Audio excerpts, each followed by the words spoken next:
Unang hawak ko pa lang sa Crayola, alam ko na ang landas ko. Gusto kong maging artist. Gusto ko gumawa ng obra na nakakaakit ng imahinasyon at nakakabihag na ganda.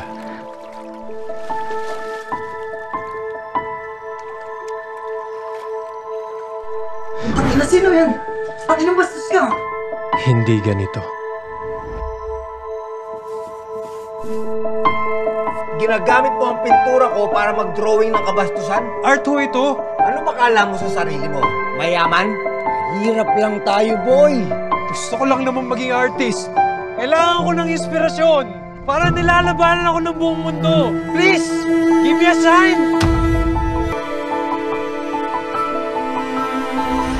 Kailangan mo ba ng inspirasyon? Sino ka? Ako ay paraluman, muso ng sining. Andito ako para tulungan ka. Paano mo ako bibigyan ng inspirasyon? Paglilingkuran kita hanggang sa kaya ko.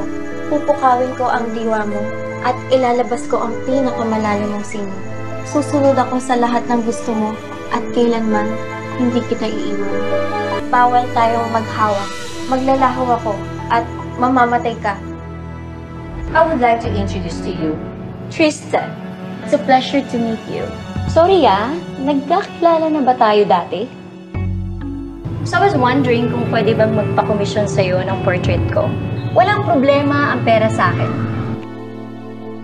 Wala akong ibang gustong hawakan kundi ikaw lang.